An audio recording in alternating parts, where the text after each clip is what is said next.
ஆனா என்ன புள்ளி வரும்?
பழம் எங்க வச்சிருக்கீங்க?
அனைவருக்கும் வணக்கம்.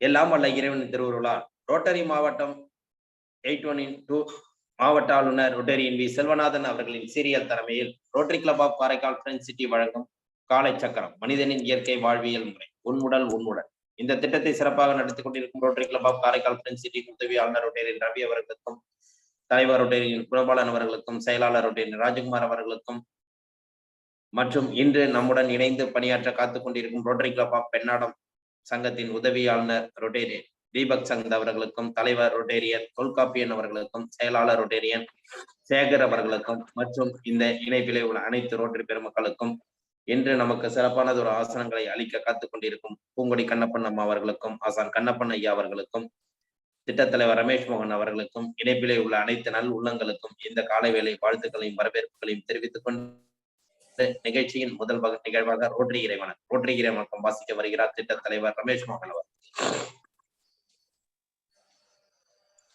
அனைவருக்கும் உற்சாகமான காலை வணக்கம்.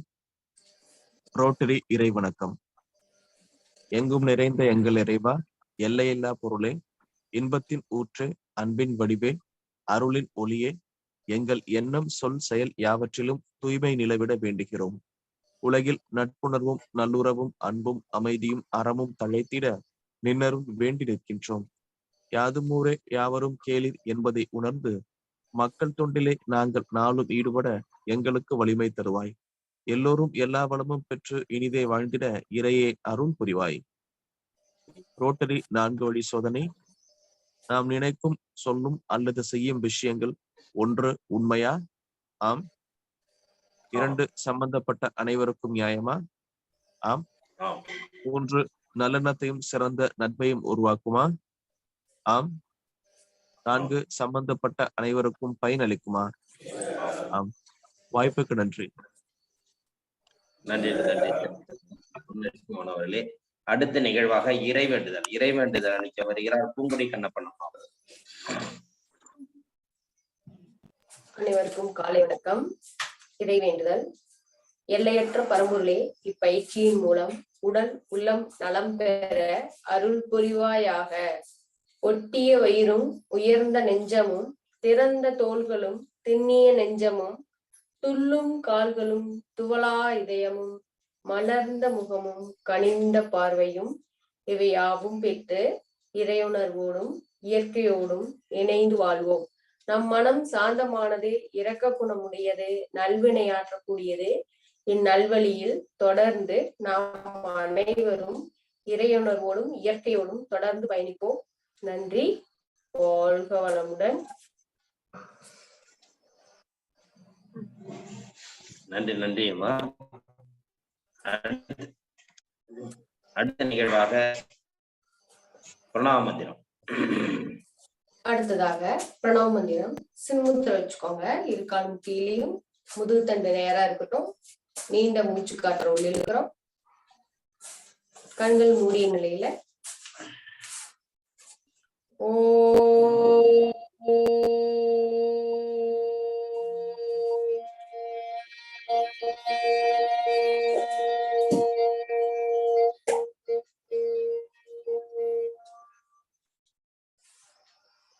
ஆழமான மூச்சு.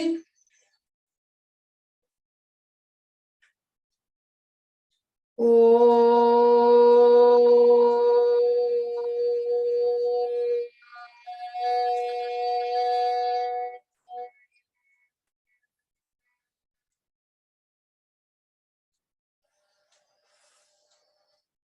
ஒரு ஆழமான மூச்சு.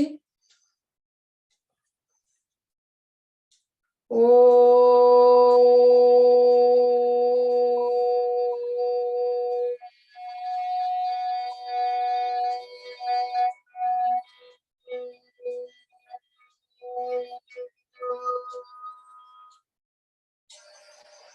மீண்டும் ஆழமான மூச்சு.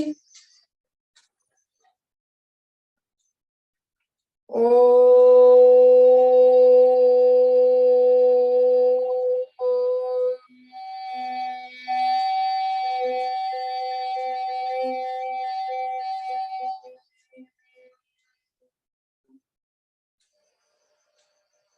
கைகளை நன்றாக உரசி கண்கள் மேல் வைத்து நல்லா திறந்துக்கலாம்.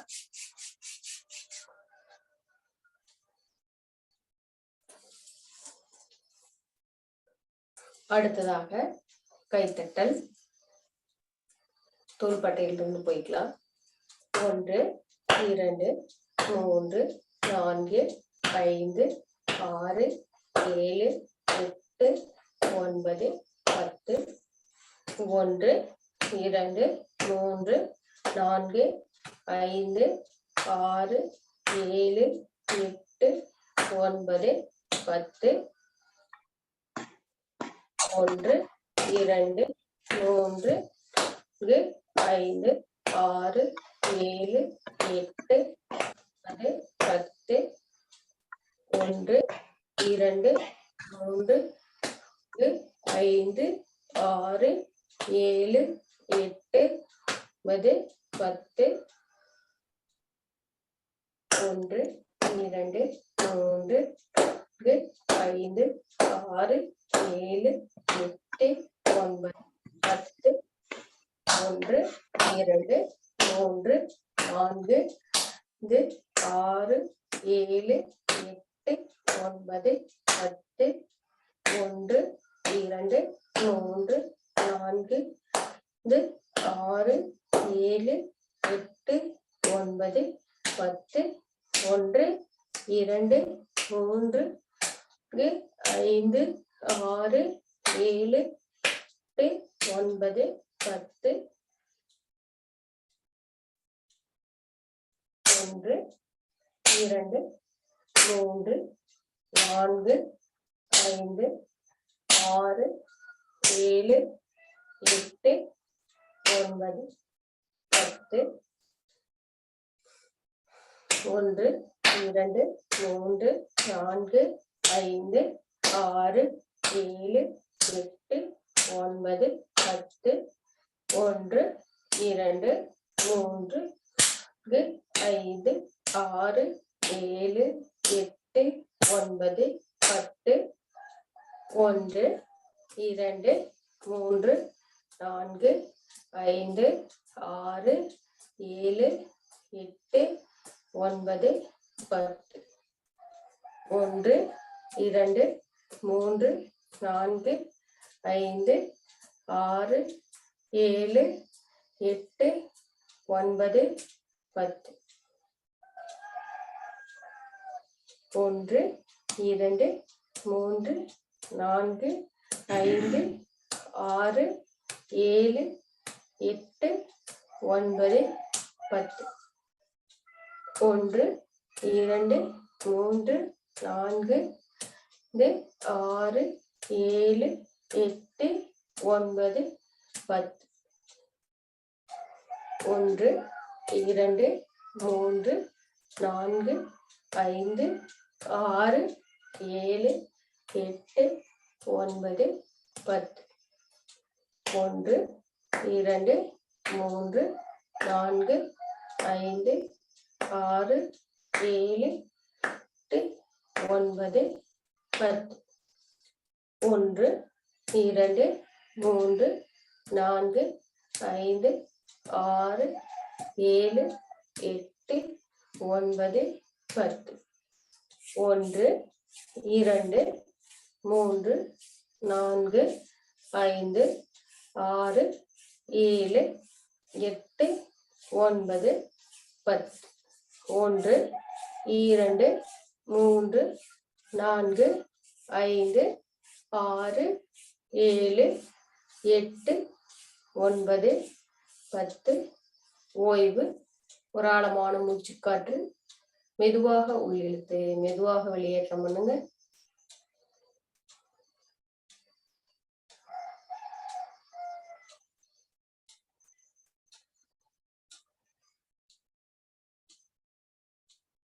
அடுத்ததாக கண்களுக்கான பயிற்சி.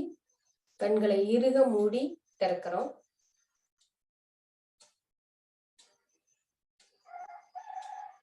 ஒன்று, 2,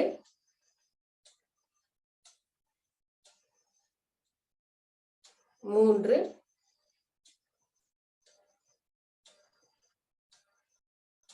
4,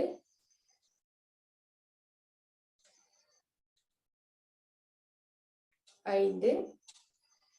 மெல்ல கண்களை மூடிக்கோங்க. ஒரு ஆழமான மூச்சுக்காற்று. மெதுவாக உள்ளிழுத்து மெதுவாக வெளியேற்றம் பண்ணுங்க.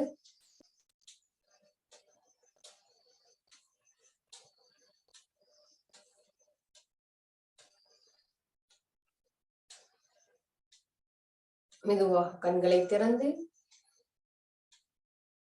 மேலும் கீழும் வலது இடது மேல் கீழ் மேல் கீழ் மேல் கீழ் மேல் கீழ் மேல் கீழ் வலது இடது வலது இடது வலது இடது வலது இடது வலது இடது வலது இடது. மெல்ல கண்களை மூடிக்கோங்க. ஒரு ஆழமான மூச்சுக்காற்று.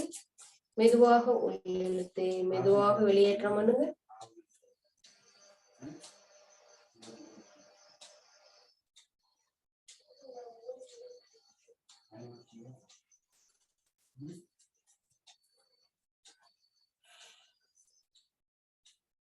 மெதுவாக கண்களை திறந்து சுழற்சி முறை.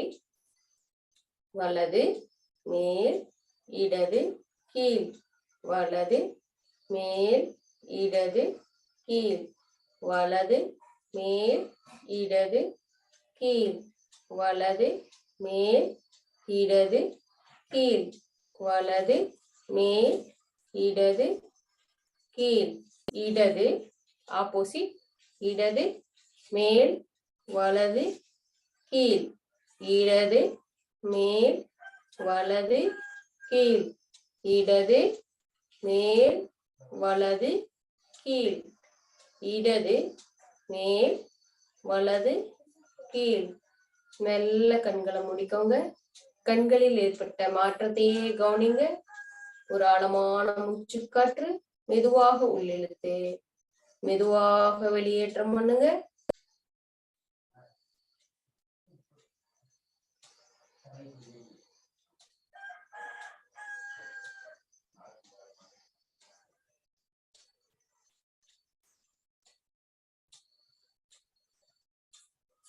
கைகளை நன்றாக உரசி கண்கள் மேல் வைத்து மெல்ல திறந்துக்கலாம்.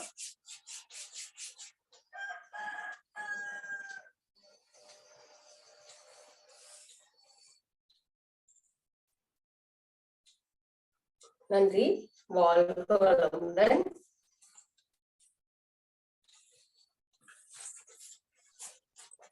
நன்றி நன்றிம்மா. அடுத்த நிகழ்வாக ஆசன பயிற்சி.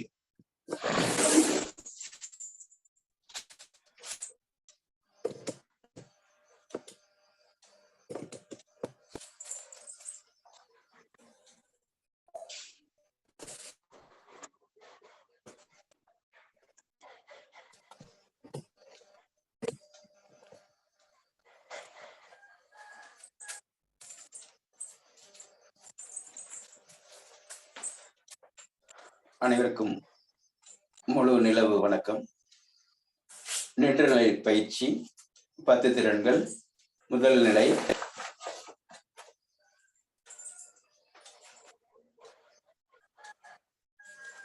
ஒன்று, 2, 3, 4, 5,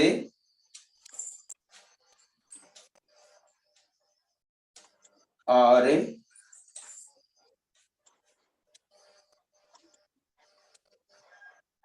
7, 8, 9, 10. ஒரு நிதானமான நீண்ட மூச்சு.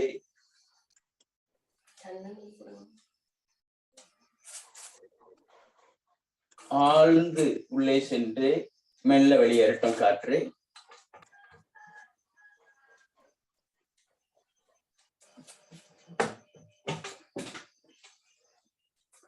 அடுத்ததாக பாதகஸ்த ஆசனம்.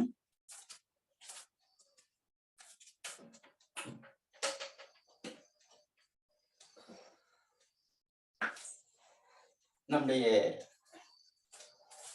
மூக்கு நுனி கால் முட்டியில் இருக்கட்டும். 1, 2, 3, 4, 5, 6, 7, 8, 9, 10. தலை மேல வருது, காற்று உள்ள போகட்டும். ஓய்வு. ஒரு நிதானமான நீண்ட மூச்சு. காற்று உள்ளிழுக்கும் பொழுது வயிற்று பகுதியை கவனித்து ஆழமாக நிதானமாக நீண்ட காற்று உள்ளே சென்று மெல்ல மெதுவாக வெளிவருகிறது. அடுத்ததாக திரிகோணாசனா. 2 கால்கள் இடைவெளி ஒரு அடிக்கு மேல் இருக்கட்டும் வைத்து கைகள் மேலே உயரும் பொழுது காற்றை உள்ளிழுத்துக் கொள்கிறோம். தோள்பட்டை அளவு 2 கைகளும் உள்ளது. அந்த காற்றை வெளிவிட்டவாறு அப்படியே நம்முடைய விரல்கள் கால் கட்டை விரலுக்கு வரட்டும். பார்வை மேல இருக்கட்டும்.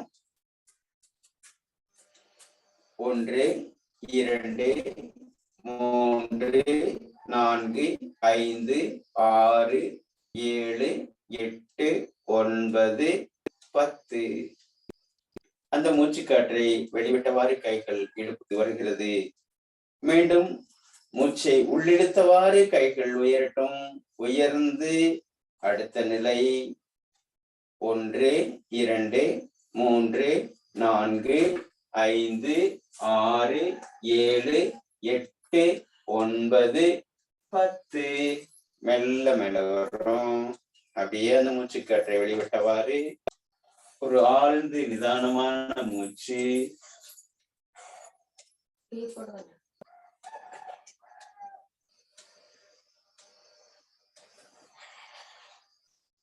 அடுத்து பூரண திரிகோணாசனா. வலது கை முன்னாடி வந்துட்டோம். வலது கை இடது கால் கட்டை விரலில் பார்வை மேல இருக்கட்டும். 1 2 3 4 5 6 7 8 9 10. மூச்சு உள்ளிழுத்துக்கொண்டே கைகள் மேல வருது. அம்மூச்சை வெளிவிட்டவாறு கைகள் இடுப்புக்கு போகட்டும். மீண்டும் மூச்சுக்காற்றை உள்ளிழுத்தவாறு எதிர் திசையில். மிக முக்கியமான ஆசனா. 1 2 3 4 5 6 7 8 9 10. இரு கால்களையும் இணைத்து வைத்து கைகளை இயல்பாக விட்டு ஒரு நிதானமான நீண்ட மூச்சு ஆழமாக உள்ளே சென்று மெல்ல மெதுவாக வெளியேறுகிறது. அடுத்ததாக படுத்த நிலை ஆசனங்கள்.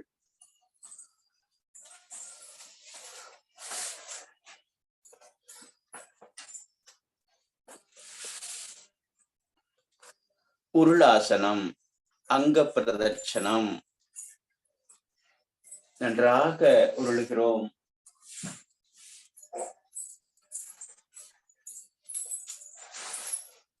வலது இடதாக உடல் முழுவதும் அழுத்தப்படுகிறது.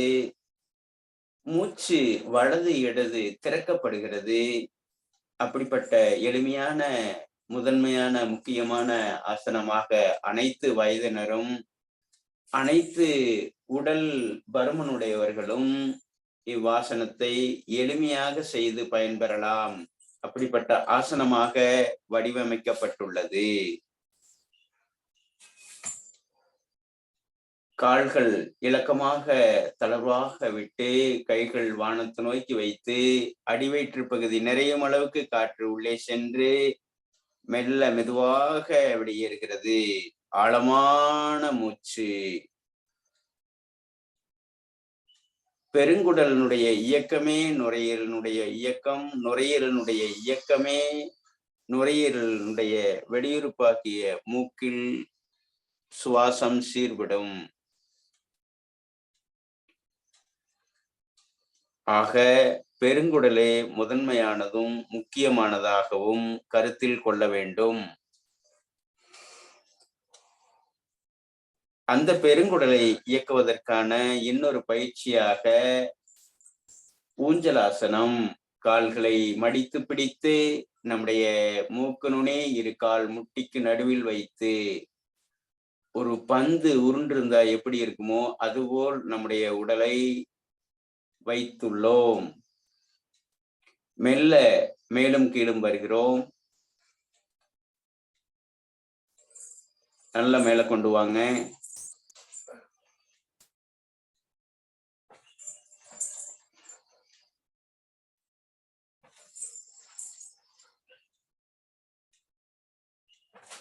அப்படியே படுத்த நிலையில் வலப்பக்கம் இடப்பக்கமாக நம்முடைய உடலை சாய்வு நிலைக்கு கொண்டு வருகிறோம்.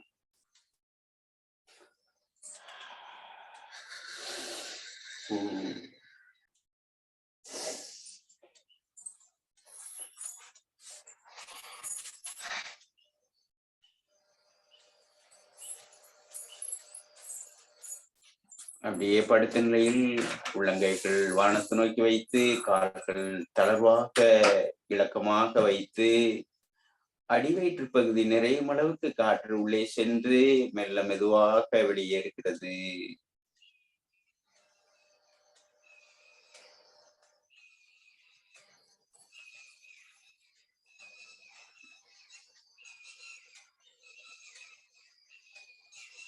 அடுத்ததாக முதுகுத்தண்டை சீர்படுத்துவதற்கான பயிற்சி. வலது கால் இடது கால் கட்டை விரலுக்கு நடுவில் அந்த குதிகாலினுடைய நரம்பு உள்ளே உள்ளது. அப்படியே கால் இடப்புறமாக வருகிறது, தலை வலப்புறமாக செல்கிறது. அப்படியே 10 வினாடிகள். 1 2 3 4 5 6 7 8 9 10.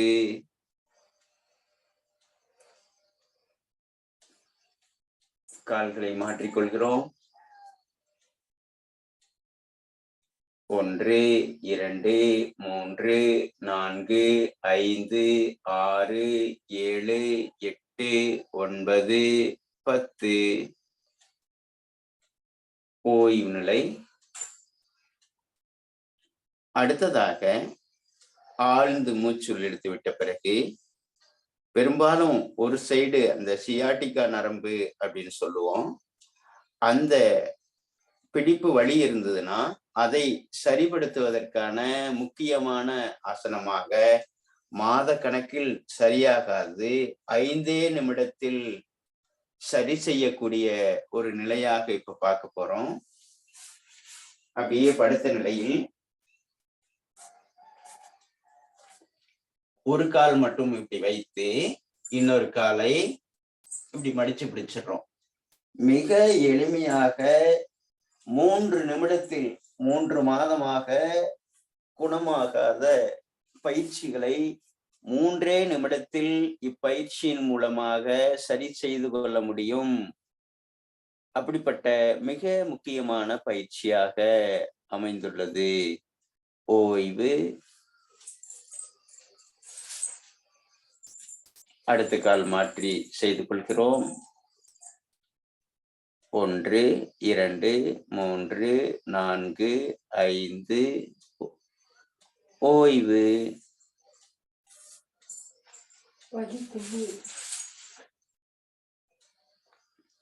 ஆழ்ந்த மூச்சு.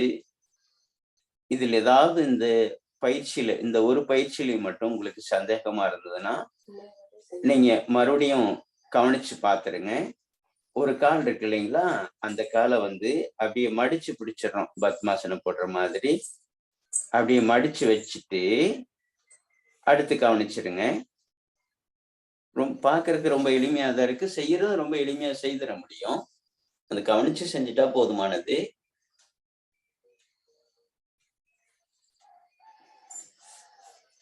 பல்வேறு நபர்கள் இதைய மருத்துவ குழுகிட்ட போய் அதை எக்ஸ்ரே எடுத்து ஸ்கேன் எடுத்து பல்வேறு ரிப்போர்ட்ல இருந்து பார்த்துட்டு சும்மா சாதாரணமாக குணமாகக்கூடிய நிலையில இந்த பயிற்சி உள்ளது.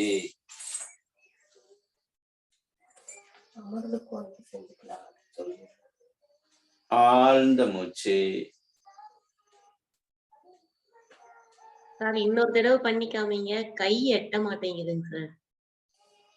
செய்திடலாங்க.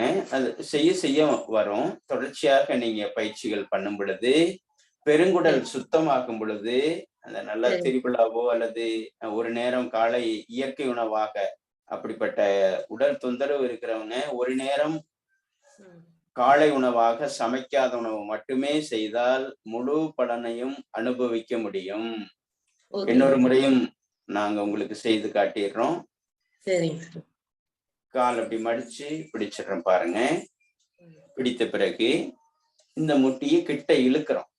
கிட்ட இழுக்கும் பொழுது அந்த நரம்புகள்ல இயக்கப்படாத இடத்துல அந்த இடுப்பு பகுதியிலிருந்து மீண்டும் இயக்கப்பட்டு அந்த கால்வலி முழுவதும் குணமாகும்.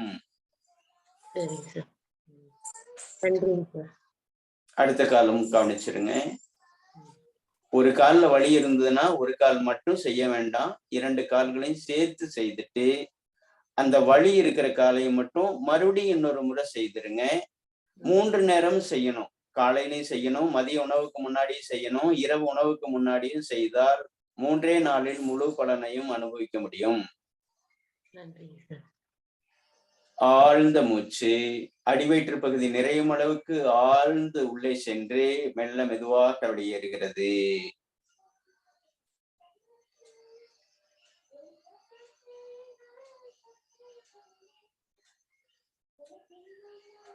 அடுத்ததாக கவிழ்ந்து படுத்த நிலை ஆசனங்கள்.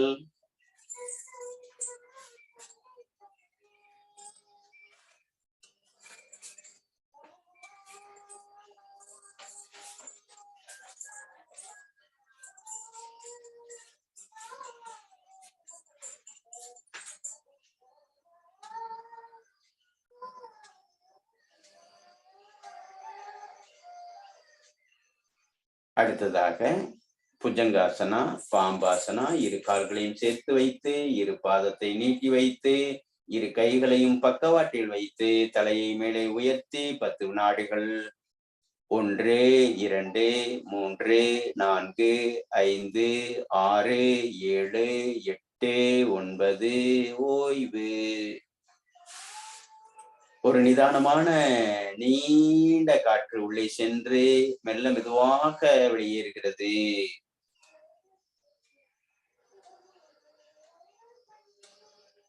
அடுத்ததாக வில்லாசனம். நன்றாக அந்த அடிவயிற்று பகுதியில் இருக்கக்கூடிய ராஜ உறுப்புகள் இயக்கப்படுவதற்கும் பெருங்குடலை இயக்கப்படுவதற்கும் முதுகு தண்டை சீர்படுத்துவதற்குமான ஆசனமாக வில்லாசனம். வயிற்றுப்பகுதி மட்டும் தரையில் உள்ளது. இரு தொடைகள் மேலே உள்ளது. 1 2 3 4 5 6 7 8 9 ஓய்வு.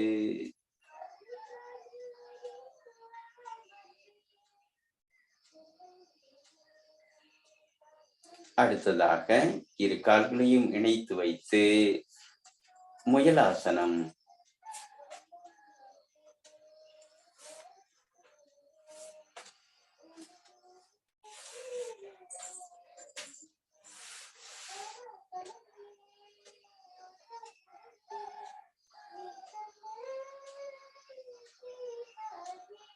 அடுத்து பூனையாசனா. முதுகு தண்டுக்கான பயிற்சி. 1 2 1 2 1 2 1 ஓய்வு. மீண்டும் முயலாசனா.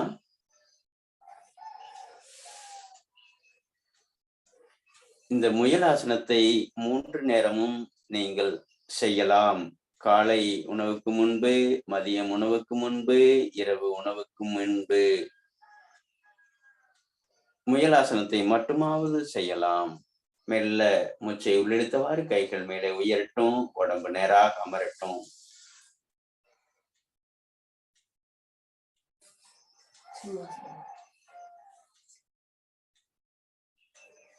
உடல் நேராக வைத்து ஆழ்ந்த மூச்சு, நிதானமான நீண்ட காற்று. செய்த பயிற்சிக்கு உடலுக்கு ஓய்வு கொடுக்கிறோம்.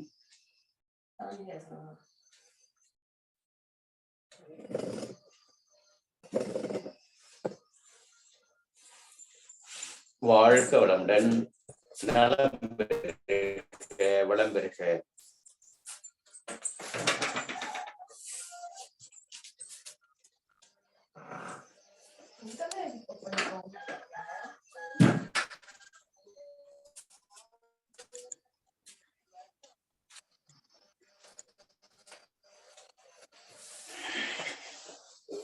நன்றி நன்றி அம்மா. அடுத்த நிகழ்வு கிரியா பயிற்சி மற்றும் சுவாசத்தை கவனித்த. உடல் நேராக இருக்கட்டும்.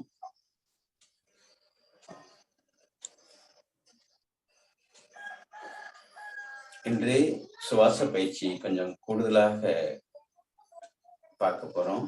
பௌர்ணமி நாட்களில் நம்முடைய உடலில் ஆற்றல் அதிகரிக்கும், உடல் சுத்திகரிக்கப்படும். இரத்த ஓட்டம் என்றும் இல்லாத நாட்களை விட இந்த நாள் கொஞ்சம் கூடுதலாக இருக்கும். பயிர்களில் கூட இந்த பௌர்ணமி நாளில் உரமிடுவதாகவும் அமாவாசை நாட்களில் விதை விதைப்பதாகவும் முன்னோர்கள் வழி வழியாக செய்து கொண்டிருக்கிறார்கள். அந்த நீரோட்டம் கூட அந்த பௌர்ணமி நாள்ல அந்த செடிகள்ல அந்த மரங்கள்ல அது ஈர்த்து கொள்ளக்கூடிய தன்மை அதிகமாக இருக்கும் அப்படின்னு சொல்லப்படுது. அந்த கடல் சீற்றங்கள் கூட அந்த பௌர்ணமி நாட்கள்ல கூடுதலாக இருக்கும். அப்படிப்பட்ட நாட்களாக இந்த பூமியில் மாற்றம் ஏற்படும் பொழுது, இந்த பிரபஞ்சத்தில் மாற்றம் ஏற்படும் பொழுது, அதற்குட்பட்டு வாழக்கூடிய அனைத்து உயிரினங்களிலும் ஓரறிவு உட்பட 6 அறிவு உள்ளது வரை அதனுடைய இயக்கம் மாறுபடும். அதை ஒழுங்குபடுத்துவதற்கு ஆலயங்களுக்கு செல்கிறோம். ஆகையால் இடது கையில் சிம்முத்திரை, வலது கையில் பிரணவ முத்திரை வைத்து அடைத்து 5 முறை வெளியேற்றுகிறோம். 1, 2, 3, 4, 5. அடுத்த நாசி 1, 2, 3, 4, 5. ஓய்வு. ஆழ்ந்த மூச்சு.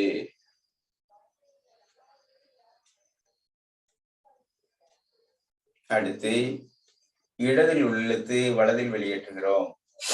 1, 2, 3, 4. 1, 2, 3, 4. 1, 2, 3, 4. 1, 2,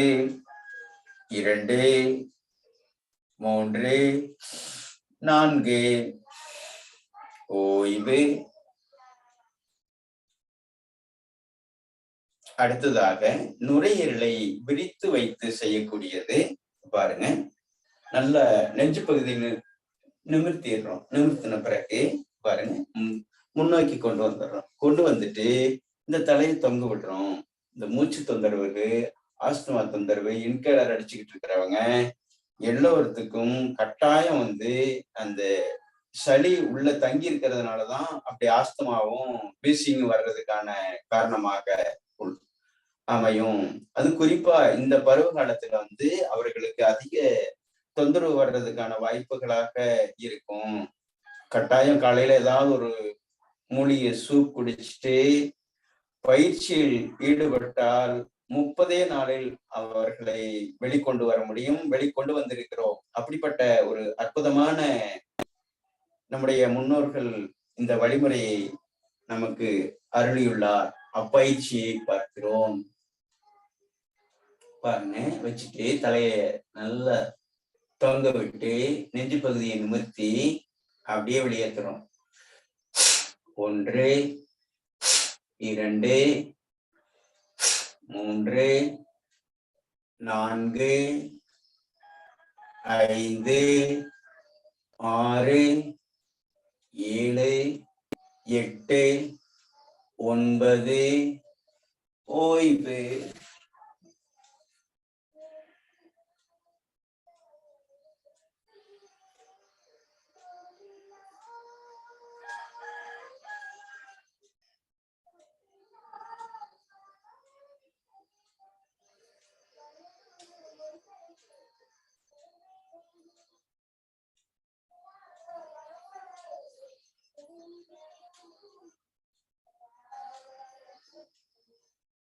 அடுத்து பஸ்திரிகா, உள்ளெடுத்து வெளியேற்றணும்.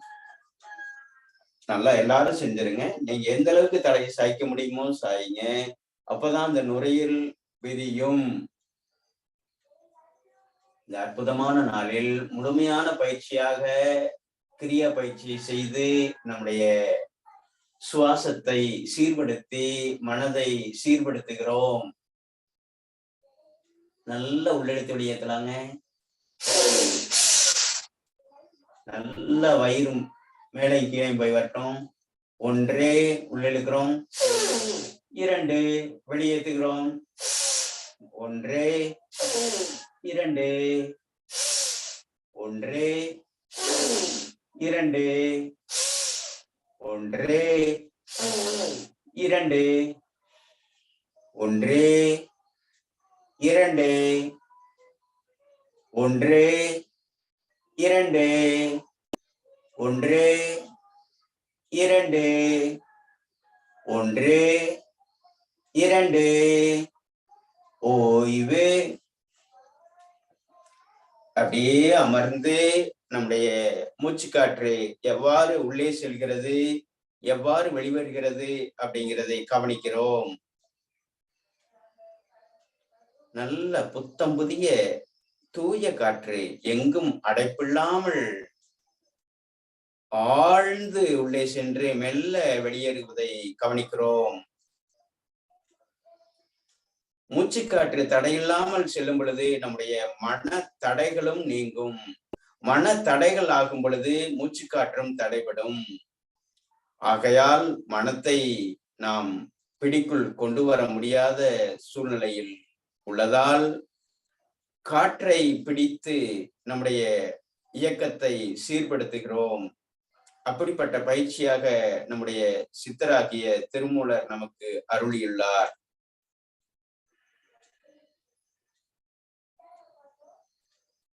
ஆழ்ந்து நிதானமான நீண்ட மூச்சு. அடுத்ததாக தோள்பட்டைக்கான பயிற்சி.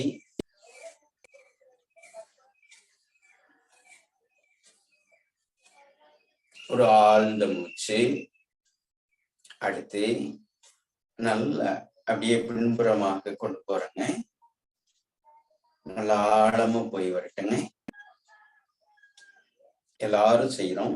எந்த நிலையில் அமர்ந்திருந்தாலும் இப்பயிற்சியை எளிமையாக செய்யலாம்.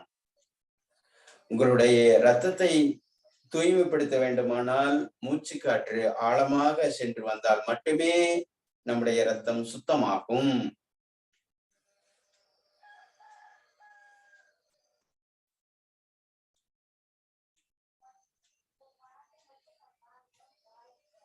ஓய்வு.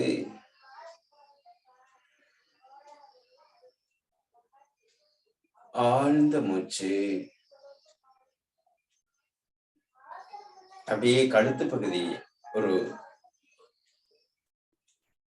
3 முறை நல்லா முன்னும் பின்னும் போடுங்க.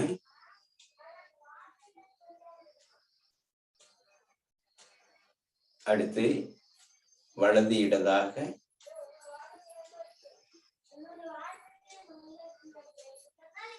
அடுத்து வட்ட வடிவில்.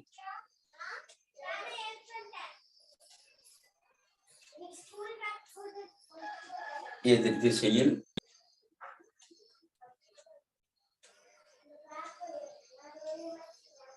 ஓய்வு.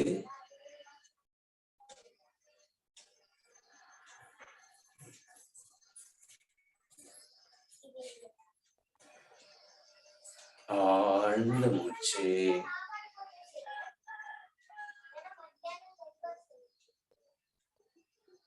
நிதானமான நீண்ட காற்று.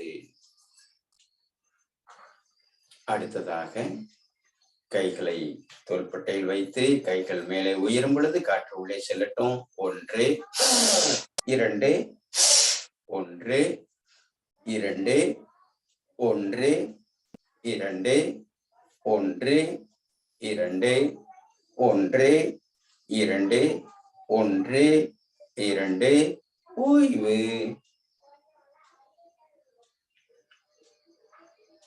நல்ல புத்தம் புதிய இந்த காலை வேளையில் இந்த அற்புதமான அமைதியான நேரத்தில் ஆழ்ந்து காற்று உள்ளே சென்று மெல்ல மெதுவாக வெளியேறுகிறது.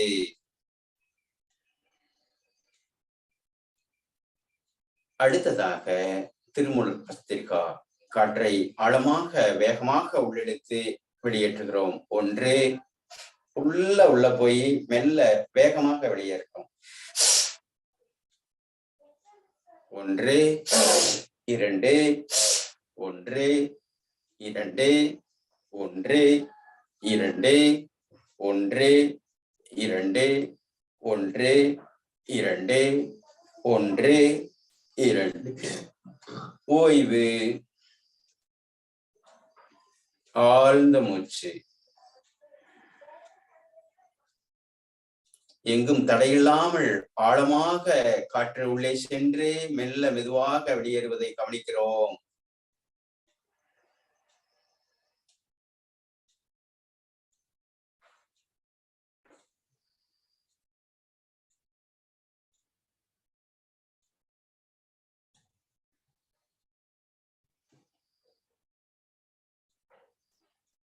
அடுத்ததாக நீண்ட காற்றுள் இழுத்து இரு காதுகளையும் அடைத்து மகர ஓசை.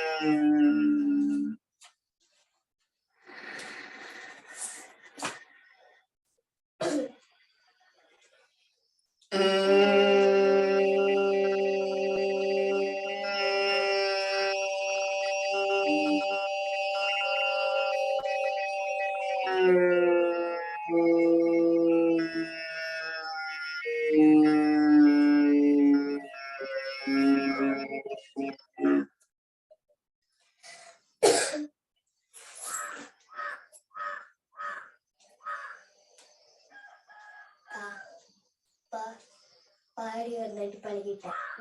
இது பண்ணி நாலு பாட்டிட்டேன்.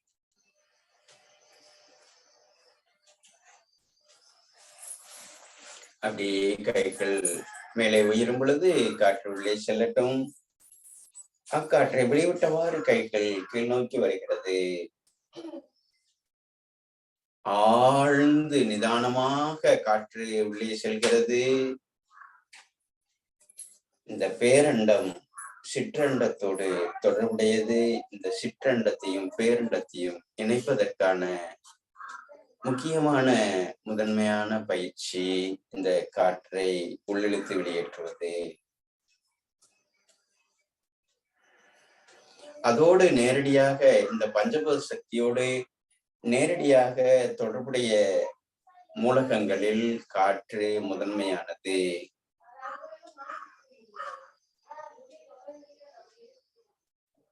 அப்படியே கைகளை விரிக்கிறோம்.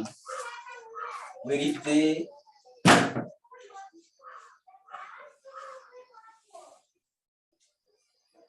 அப்படியே கைகளை இணைக்கிறோம்.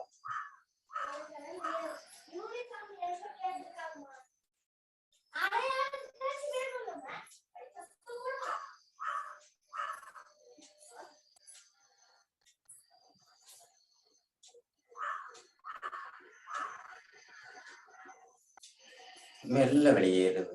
அப்படியே வெளியேறுகிறது.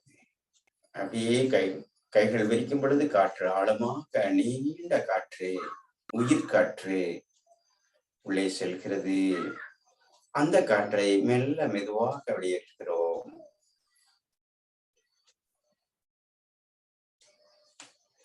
ஆழ்ந்த மூச்சு, நிதானமான நீண்ட மூச்சு.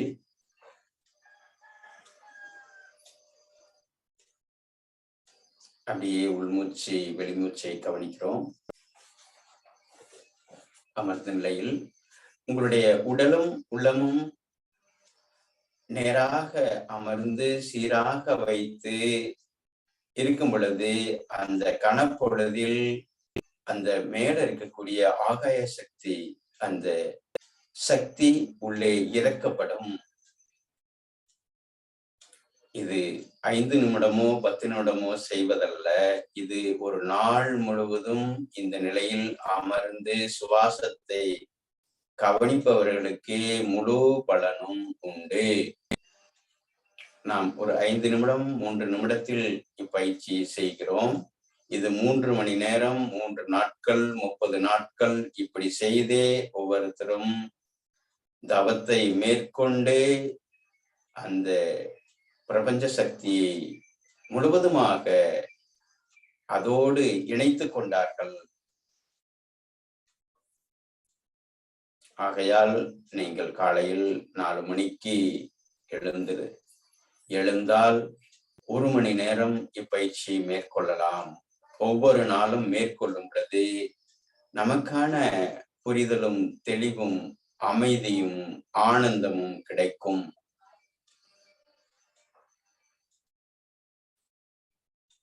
விடாமுயற்சியே வெற்றியை ஈட்டி தரும்.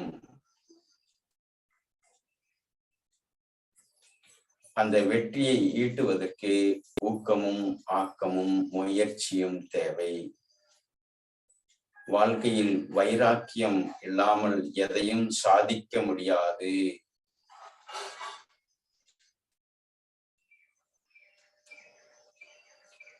அப்படிப்பட்ட ஒரு வைராக்கியம் இந்த நிகழ்வில், இந்த பயிற்சியில் மேற்கொண்டால் நீங்களும் மற்றவர்களுக்கு பெரிய வழிகாட்டியாய் அமைய முடியும். மற்றவரை மகிழ்வித்து நாமும் மகிழ்வோம்.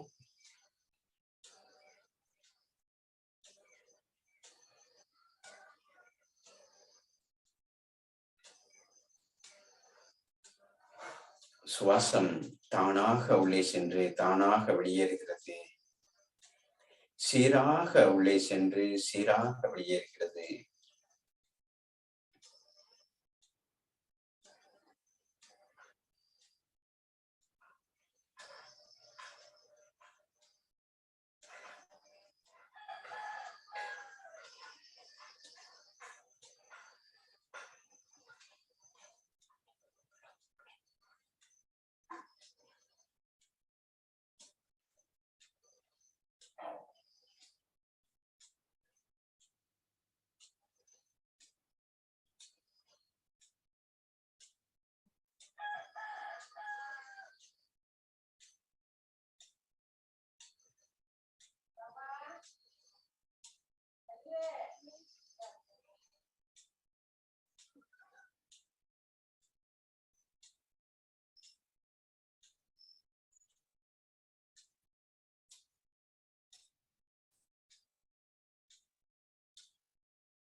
வாழ்க வையகம், வாழ்க வளமுடன், நலம் பெருக்க வளம் பெருக்க.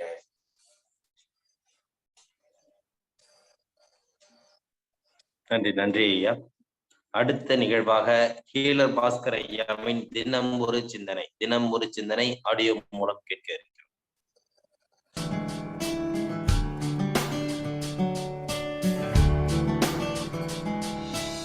செழிக்கட்டும் விவசாயம், சீர்படட்டும் நிர்வாகம்.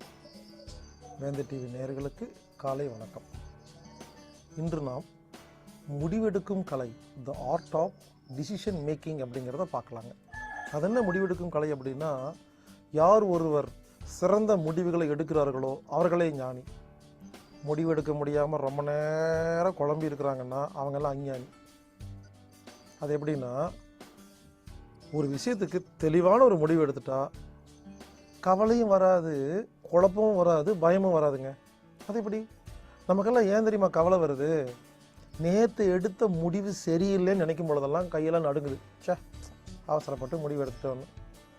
அடுத்தது, இப்போ இருக்கிற பிரச்சனைக்கு முடிவெடுக்க முடியாதனால குழப்பமாக இருக்குது. இந்த ரெண்டு யாருக்கு இருக்கோ நாளைய பற்றி பயம் இருக்கும்.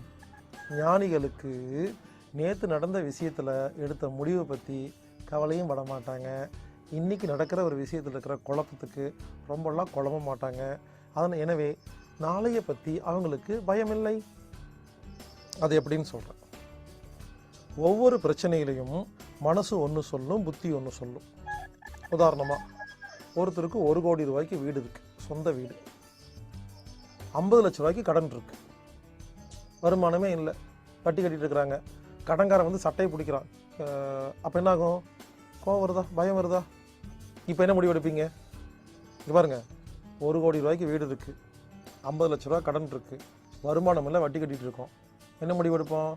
புத்தி தெளிவாக சொல்லும், வீட்டை விற்றுரு, கடனை அடைச்சிரு, 50 லட்ச ரூபாய்க்கு வேற ஒரு வீடு வாங்கிட்டு செட்டில் ஆயிரு. சூப்பர் முடிவு இல்லையா? இது இது புத்தி. மனசு என்ன சொல்லும்? இது அப்பா கஷ்டப்பட்டு வாங்கின வீடு, எங்கள் அப்பா ஞாபகார்த்தமாக நான் வச்சுருக்கேன், விற்க மாட்டேன். இது மனசு. வீட்டை விற்றுட்டா சொந்தக்காரங்கள்லாம் அவமானமாக பேசிடுவாங்க, இவ்வளோ பெரிய வீட்டை விட்டு நான் இதை விட சின்ன வீட்டுக்கெல்லாம் நான் போக மாட்டேன். இப்படியெல்லாம் யார் சொல்கிறா? மனசு. குழப்பம் வந்துருச்சா? வித்துரு விற்காத, வித்துரு விற்காத, 10 வருஷம் ஆகும். இந்த குழப்பத்தை தீர்க்கணும்னா என்ன பண்ணணும் அப்படின்னு பார்க்கலாம். முடிவு எடுக்கணும். இன்னொரு குழப்பம், ஒரு சில பேர்த்துக்கு இங்கிருந்து சிங்கப்பூரில் போய் செட்டில் ஆயிடலாம் அப்படின்ட்டு இருக்கும். சில பேர்த்துக்கு அங்கிருந்து இங்கே வந்துடலாமா வேண்டாமா, சில பேர்த்துக்கு இந்த மாப்பிள்ளையா அந்த மாப்பிள்ளையா, சில பேர்த்துக்கு இந்த பொண்ணா அந்த பொண்ணா, சில பேர்த்துக்கு இந்த பிஸ்னஸா அந்த பிஸ்னஸா, இப்படி எல்லாம் குழப்பங்க. இதை சாப்பிட்றதா அதை சாப்பிட்றதா, ஒருத்தருக்கு கல்யாணம் பண்ணலாமா வேண்டாமா, இன்னொருத்தருக்கு டைவர்ஸ் பண்ணலாமா வேண்டாமா, இது எல்லாத்துக்கும் எல்லா குழப்பங்களுக்கும் என்ன தெரியுமா காரணம்? புத்தி ஒன்று சொல்லுது, மனசு ஒன்று சொல்லுது. பாருங்க, யாருடைய மனமும் புத்தியும் தெளிவாக இருக்கிறதோ அவர்கள் உடல் தன்னைத்தானே குணப்படுத்திக் கொள்கிறது. இந்த குழப்பம் யாருக்கு இருக்கோ இந்த குழப்பம் தாங்க வியாதி. இது ஸ்கேன் ரிப்போர்ட்டில் பிளட் டெஸ்ட்டில் தெரியாதுங்க.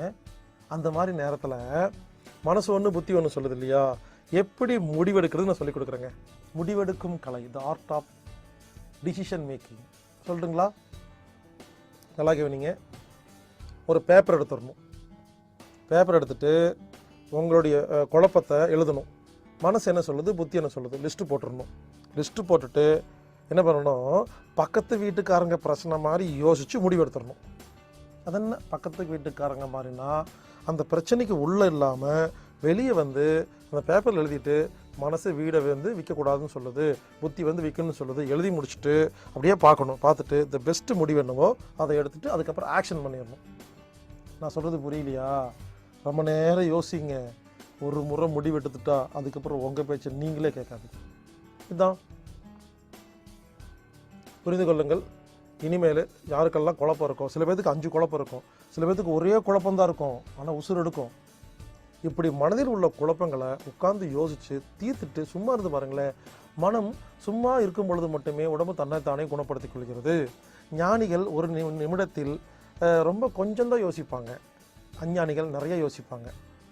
மனதில் எண்ணங்கள் எவ்வளவு அதிகமாக வருகிறதோ அவ்வளவு அஞ்ஞானி, எவ்வளவு குறைவாக வருகிறதோ அவ்வளவு ஞானி. அதுக்கு ஒரு ஐடியா சொல்லி கொடுக்குறேன். இனிமேல் முடிவெடுக்கும் போது இங்கே பாருங்கள், மனசா புத்தியான்னு எப்பெல்லாம் வருதோ இங்கே பாருங்கள், சிம்பிள் ஐடியா. மனசுக்கு பிடிச்ச மாதிரி முடிவெடுப்பதே சிறந்தது. ஏன் தெரியுமா? மனசு தான் வாழுது. நமது உசுறு மனதின் ரூபத்தில் தான் வாழ்கிறதே தவிர புத்தியின் ரூபத்தில் கிடையாது. 24 மணி நேரத்தில் எவ்வளவு நேரம் மனதுக்கு பிடித்த மாதிரி வாழ்கிறோமோ அவ்வளவு சக்தி, அவ்வளவு ஆரோக்கியம், மருந்து, அனைத்து வியாதிகளுக்கும் மருந்து. புத்திசாலியத்தனமாக வாழ்கிறோமோ அவ்வளவு நோய். அப்போ என்ன பண்ணணும்? முடிவெடுக்கும்போது எப்பொழுதுமே மனசா புத்தியான்னு வந்துச்சுன்னா மனசுக்கு பிடிச்ச மாதிரி தாங்க முடிவெடுக்கணும். இதாங்க ஃபஸ்ட்டு, அதாங்க பெஸ்ட்டு, இதாங்க கரெக்டு. ஆனால் ஒரு கண்டிஷன், மனசுக்கு பிடிச்ச மாதிரி முடிவெடுக்கும் பொழுது நமக்கோ மற்றவங்களுக்கோ கூட இருக்கிறவங்களுக்கோ துன்பமோ துயரமோ வருது அப்படின்னா அந்த இடங்களில் மட்டுமே புத்திசாலியாக முடிவெடுக்க வேண்டும். இதாங்க. அதனால் இனிமேல் எந்த முடிவெடுக்கிறதா இருந்தாலும் மனசுக்கு பிடிச்ச மாதிரி முடிவெடுங்க. ஒருவேளை அதனால் அடுத்தவங்களுக்கு பாதிப்பு இருக்குதுன்னா மட்டும் புத்திசாலியாக முடிவெடுத்தால் போதும். ஆனால் சில பேர் என்ன பண்ணுறாங்க, எப்போ பார்த்தாலும் புத்திசாலியாக முடிவெடுப்பாங்கங்க. சில பேர் இருக்காங்க எப்போ பார்த்தாலும் மனசுக்கு பிடிச்ச மாதிரி எடுப்பாங்க. ரெண்டுமே இருக்கக்கூடாது, மாற்றி மாற்றி போயிட்டு இருக்கணும். இதுதான் சரியான வாழ்க்கை. சில பேர் கேட்குறீங்க, தம்பி எனக்கு ஒரு பிரச்சனை, அம்மா கூட்டு குடித்தனம் வாழணும்னு சொல்கிறாங்க, பொண்டாட்டி தனி குடித்தனம் போகணும்னு சொல்கிறா, நான் தனி குடித்தனம் போனாலும் பிரச்சனை இருந்தாலும் பிரச்சனை, என்ன செய்கிறது? அதாவது மனசுக்கு பிடிச்ச மாதிரி வாழ்ந்தாலும் அடி விழுகுது, புத்திசாலியாக வாழ்ந்தாலும் அடி விழுகுதுங்க. இப்போ என்ன சொல்லுவீங்க? இதானே கேள்வி உங்களுக்கு. இதுக்கு பதில் சொல்கிறேன், சொல்லட்டுங்களா? நல்லா கவனிங்க. முடிவெடுக்கும் கலை என்னென்னா, எப்போ மனசுக்கு புத்திக்கும் போராட்டம் வந்துருச்சோ, பிடிச்ச காரியம் செய்கிறதா நல்ல காரியம் செய்கிறதான்னு சொல்லும் பொழுது எப்பவுமே பிடிச்ச காரியம் மட்டுமே செய்ய வேண்டும். ஏனென்றால் மன ரீதியாக வாழும்பொழுது மட்டுமே நாம் ஆரோக்கியமாக வாழ்கிறோம். புத்திசாலித்தனமாக எப்போ வாழணும்னா மனசுக்கு பிடிச்ச மாதிரி வாழும் பொழுது, பிறர் துன்பப்படும் போது மட்டுமே புத்திசாலியாக வாழணும்னு சொன்னா இல்லையா? நல்லா கவனிங்க. இப்போ மனசுக்கு பிடிச்ச மாதிரி வாழும் பொழுதும் மற்றவங்களுக்கு துன்பம் துயரம் வருது, புத்திசாலியாக வாழும் பொழுது அடி வருதுன்னா சூப்பர் டிசிஷன். சொல்லட்டுங்களா? தெளிவான டிசிஷன். நல்லா கவனிச்சுங்க. எந்த பக்கம் அடி கம்மியாக இருக்கோ அந்த பக்கம் போயிடணும். ஆமாங்க, நல்லா யோசிக்கணும். மனசுக்கு பிடிச்ச மாதிரி முடிவெடுத்தா 10 அடி விழுகுது, புத்திசாலித்தனமாக முடிவெடுத்தா 4 அடி விழுகுது. டக்குன்னு இறங்கி கிளம்பி போயிட்டே இருக்கணும். இவருங்க ஒரு முடிவெடுக்கும் பொழுது துன்பமோ துயரமோ வருத்தமோ அவமானமோ அசிங்கமோ வரக்கூடாது என்று நினைப்பதால் தான் நம்மால் முடிவெடுக்க முடிவதே இல்லை. நான் என்னோடய வாழ்க்கையில் நிறைய முடிவு எடுத்திருக்கிறேன். அதனால் அவமானம் வரும், அசிங்கம் வரும், கேவலம் வரும், நஷ்டம் வரும், எல்லாம் வருங்க. அதை வாலண்டரியாக ஏற்றுக்கிட்டிங்கன்னா தப்பிச்சுக்குவீங்க. அதுவாக வந்துச்சுன்னா ஹெவியாக இருக்கும். நான் வேறு மாதிரி சொல்லட்டா, ஒரு குண்டால் தண்ணி இருக்குது, ஒரு தவளை உள்ளே போயிடுச்சு, வாழ்ந்துட்டுருக்கு, நல்லபடியாக வாழுது. குண்டா கொண்டே ஒருத்தர் வந்து அடுப்பில் வச்சுட்டான், அடுப்பு சூடாகுது.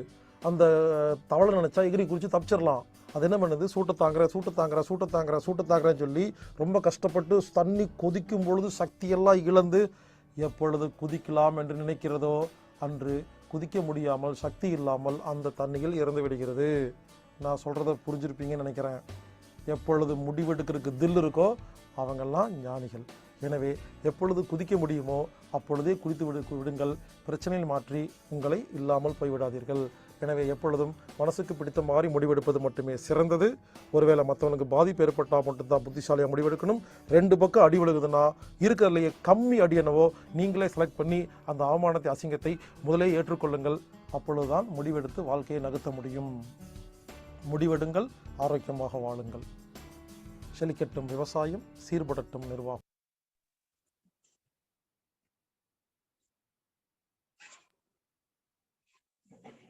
நன்றி ஐயா. தினம் ஒரு சிந்தனை அளித்த ஈழர் பாஸ்கர் ஐயாவிற்கு நன்றி. நல்ல ஒரு முடிவு, நல்ல ஒரு வாழ்க்கைக்கு ஒரு முன்னேற்றம் என்பதை அருமையாக விளக்கினார்கள். நன்றி, வாழ்த்துக்கள். அடுத்த நிகழ்வாக தினம் ஒரு வாழ்வியல் விளக்கம் அளிக்க வருகிறார் ஆசான் கண்ணப்பன் ஐயா அவர்கள். வாழ்க வளமுடன். இந்த உடலை தூய்மைப்படுத்துறதுக்கான ஆசன பயிற்சி, உள்ளத்தை தூய்மைப்படுத்துறதுக்கான மூச்சு பயிற்சி, மூச்சை கவனித்தல் அப்படிங்கிறதுக்கான நிலைகள்ல இன்னைக்கு ஒரு முக்கியமான இலையை பத்தி பார்க்க போறோம். இது என்னன்னா, சில இடங்கள்ல வந்து பார்வை தலைன்னு சொல்லுவாங்க. எல்லா இடங்கள்லயும் வளரக்கூடியது பார்வை தலை, அப்பகோவ தலைன்ட்டு எங்க ஏரியாவில் அந்த வட்டார சொல்ல வந்து அப்பகோவத்தலைன்னு சொல்லுவோம். பெரும்பாலும் இந்த அப்பகோவத்தலை பிளஸ் வந்து பார்வை இலை. இந்த இலை வந்து பாத்தீங்கன்னா, இந்த என்ன சொல்றது, இந்த மெட்ராஸை கூட இந்த பருவ காலத்துல இந்த மெட்ராஸைன்னு வரும். அதுக்கு ரத்தத்தை சுத்தப்படுத்துறது, கல்லீரல ஒழுங்குபடுத்துறதுல. 2வது வந்து மேல தோல்ல வருது இல்லைங்களா, அந்த புள்ளி புள்ளியா வர்றது, அந்த நமச்சல் அரிப்பு வர்றது, இதையெல்லாம் வந்து குணப்படுத்தக்கூடியது. இதை மேல கசைக்கும் பூசுவாங்க. இது மனுஷனுக்கு மட்டும் இல்ல, மாட்டுக்கும் பயன்படுத்துவாங்க. கிராமங்கள்ல பார்வை தலைன்னு சொல்லி வச்சிருப்பாங்க. அப்படிப்பட்ட இலையாக வந்து இந்த இலை இருக்கு. இதுல வந்து நீங்க சட்னி அரைச்சு சாப்பிடலாம். எப்படி வந்து புதினா தலை, கொத்தமல்லி இலை சட்னி எல்லாம் அரைச்சு சாப்பிடுறோம் இல்லைங்களா, அதே வழிமுறை தான் இதுவும். பல பேர் நீங்க புழக்கத்துல வச்சிருப்பீங்க. குறிப்பாக இந்த குழந்தைகள் இருக்கக்கூடிய வீட்டுகள்ல வந்து இந்த பார்வை தலை நிச்சயமாக இருக்கும். அப்படி இல்லைன்னா கூட அதை வாங்கிக்குவாங்க. அப்படிப்பட்ட விலையை வந்து நம்ம இன்னைக்கு இந்த நாள்ல வந்து அறிமுகப்படுத்துறோம். இதை வந்து இந்த தளரச வைக்கிறாங்க இல்லைங்களா, சூப்பு அந்த மாதிரி எல்லாம் போடும் பொழுது அந்த இலையும் கொஞ்சம் சேர்த்து அரைச்சு கொதிக்க வைப்பாங்க. இப்படிப்பட்ட இலையாக இருக்கு. இந்த இலை வந்து எல்லா இடங்கள்லயும் கிடைக்குது. குறிப்பா வந்து அந்த கீரை வைக்கிறவங்க கிட்ட நீங்க சொன்னீங்கன்னா கூட இது வாங்கிக்கலாம். ஒரு 15 நாளுக்கு ஒரு முறை, 10 நாளுக்கு ஒரு முறை நீங்க இதை வந்து பயன்படுத்திக்கிட்டே வந்தீங்கன்னா உங்களுடைய ரத்தம் சுத்தமாகும். அதே போல பாத்தீங்கன்னா இந்த இலை வந்து பாத்தீங்கன்னா இந்த மூளையினுடைய அமைப்பாகவும் இருக்கும். அப்போ இந்த மூளை தெளிவாக இயங்குவதற்கும் இந்த இலை பயன்படுது.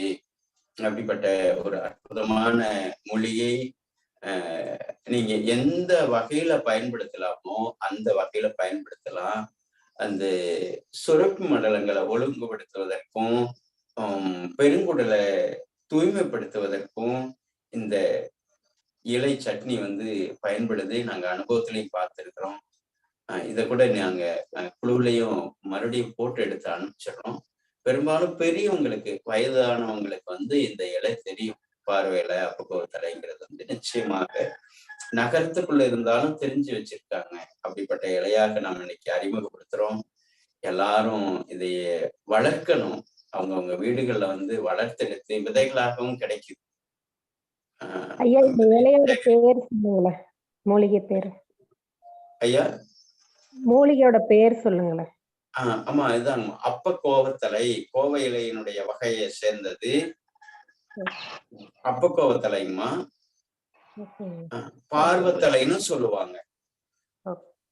சார் விதை எங்கேங்க சார் கிடைக்குதுங்க? ஆமா விதை நான் ஒரு முறை வாங்கினேன். எங்கன்னா அழகேஸ்வரின்னு சொல்லிட்டு நம்ம குழுவுல கூட பேசினாங்க இல்லைங்களா? ஆமாங்க சார். வீட்டுக்கு தோட்டத்தை பத்தி பேசினாங்க இல்லைங்களா? அவங்க கிட்ட கூட இருக்கு. ஓகேங்க சார், சரிங்க சார்.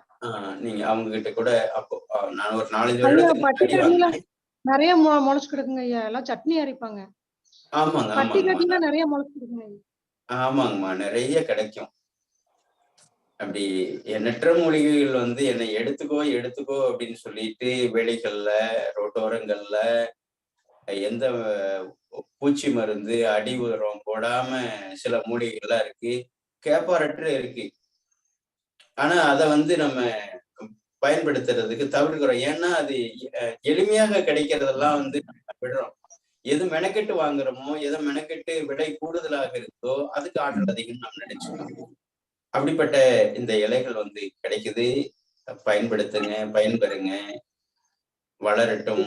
வாழ்க வளமுடன். நலம் பெறுக, வளம் பெறுக. கொடி வகை தானேங்க அது? கொடி வகை தானுங்க. பாத்தீங்களா? கொடி வகை, செடி வகை அல்ல, கொடி வகை. இதான் கிராமத்துல இது கூட எலிக்காது கொடின்னு சொல்லுவாங்கய்யா. அதுதான் எலிக்காதுங்களா? சரி, எலிக்காது கொடின்னு சொல்லுவாங்க. வல்லாரைன்னு சொல்லி ஒரு சிலர் தவறுதலா விற்பாங்க. ஆனா இது நல்லதுதான். ஆனா எலிக்காது கொடின்னு சொல்லுவாங்க. எலிக்காது. அழகு அழகு. இன்னொரு பேரை எனக்கு சொல்லி கொடுத்துருக்கீங்க. நன்றிங்க. நல்லதுங்க ஐயா.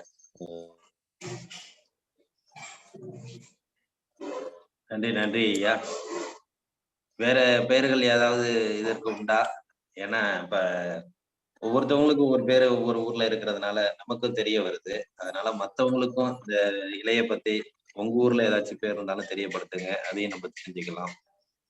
ஏன்னா ஒரு உண்மையிலுமே இன்னைக்கு வந்து பாத்தீங்கன்னா நம்ம காசு எடுத்துட்டு போய் தான் இன்னைக்கு வாங்கிட்டு இருக்கோம். ஐயா சொல்ற மாதிரி இன்னைக்கு வந்து அது நமக்கு பயன் கொடுக்குற மாதிரி வெளியில கிடக்கிறத வந்து இன்னைக்கு யாரும் பயன்படுத்துறதே கிடையாது. அப்படி வந்து உடல் நலத்துக்கு நல்ல நன்மை விளைவிக்கக்கூடிய உயிரினங்கள் நம்மை சார்ந்து நம் வீட்டருகிலோ நம் நிலத்தருகிலோ கண்டிப்பாக இருந்து கொண்டுதான் இருக்கின்றன. அதை பயன்படுத்தினாலே நம் உடல் நலம் நன்றாக இருக்கும். நம்ம போய் இன்னைக்கு கடையில வந்து காசு கொடுத்து அது நல்ல ஒரு பொருளாங்கிறதுனே தெரியாம நம்ம இன்னைக்கு வாங்கி உடலை வந்து எடுத்து கொண்டு இருக்கிறோம். அதனால் நன்மை விளைக்கட்டும், நாம் பயிரிடுவோம், நன்மையாக வாழ்வோம். நன்றி ஐயா. இந்த வாழ்வியல் விளக்கம் கொடுத்து நமக்கு இன்றைய பொழுதை சிறப்பான ஒரு பௌர்ணமி நிலா பொழுதை நமக்கு ஒரு அருமையான ஒரு பொழுதாக நிகழ்த்தி கொடுத்த, அதாவது இன்று 160வது நாள் சிறப்பாக நடந்து கொண்டிருக்கும் இந்த வேளையிலே நல்ல ஒரு ஆசனங்களையும் பயிற்சிகளையும் அளித்த பூங்குடி கண்ணப்பன் அம்மா அவர்களுக்கும் கண்ணப்பன் ஐயா அவர்களுக்கும் இந்த காலச்சக்கரம் நிகழ்வு மூலமாக நன்றிகளையும் வாழ்த்துக்களையும் தெரிவித்துக் கொண்டு இந்த நிகழ்ச்சியிலே தொடர்ந்து பயணித்துக் கொண்டிருக்கும் அனைத்து நல் உள்ளங்களுக்கும் நன்றிகளையும் வாழ்த்துக்களையும் தெரிவித்துக் கொண்டு இந்த நிகழ்வு சிறப்பாக நடத்தி கொண்டிருக்கும் சங்கத்திற்கும் இன்று நம்முடன் இணைந்து பணியாற்றிய ரோட்டரி கிளப் ஆஃப் இன்னாடம் சங்கத்திற்கும் நன்றிகளையும் வாழ்த்துக்களையும் தெரிவித்துக் கொண்டு இன்றைய நிகழ்வை கூட நிறைவு செய்கிறோம். மீண்டும் நாளை காலை 5:30 நாளை ஒரு புதுமையான ஒரு நபருடன் புதுமையான ஒரு கருத்துக்கள் சிந்தனைகளுடன் நாளை எப்பொழுது சந்திப்போம் என்று கூறி நன்றி கூறி விடைபெறுகிறோம். நன்றி, வணக்கம். வாழ்க வளமுடன், வாழ்க வளமுடன், வாழ்க நலமுடன். நன்றி ஐயா, வாழ்க வளமுடன். நன்றிங்க ஐயா, வாழ்க வளமுடன். நன்றிங்க ஐயா, வாழ்க வளமுடன்.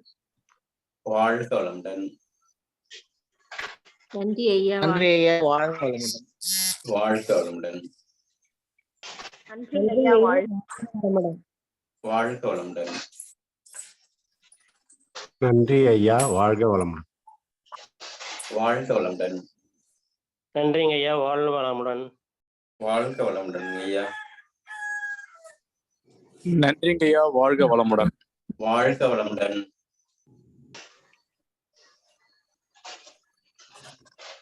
நன்றிங்க ஐயா, வாழ்க வையகம், வாழ்க வையகம், வாழ்க வளமுடன். வாழ்வாங்கு வாழ்க, வாழ்க வளமுடன்.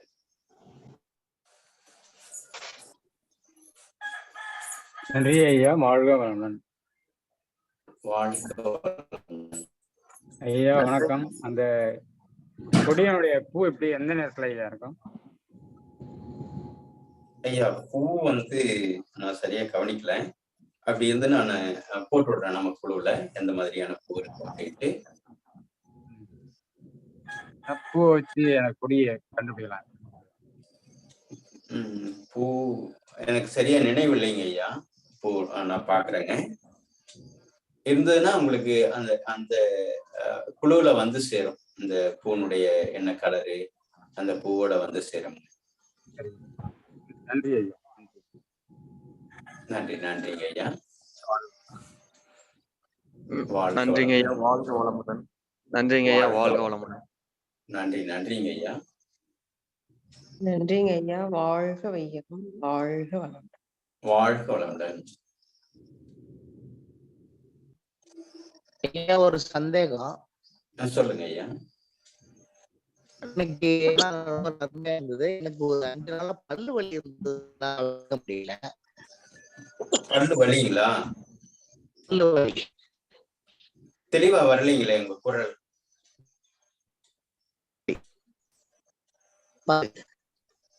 சொத்தப்பல் ஐயா சொத்த பல்லுங்களா? துளசி துளசி சரியா கிளியர் இல்லாம இருக்கு sir. Sagaraj sir, audio clear இல்லாம இருக்கு. ஐயா நீங்க கொஞ்சம் போன் பண்ணுங்க. நன்றி ஐயா, நன்றி ஐயா, போன் பண்றேன். நன்றி ஐயா.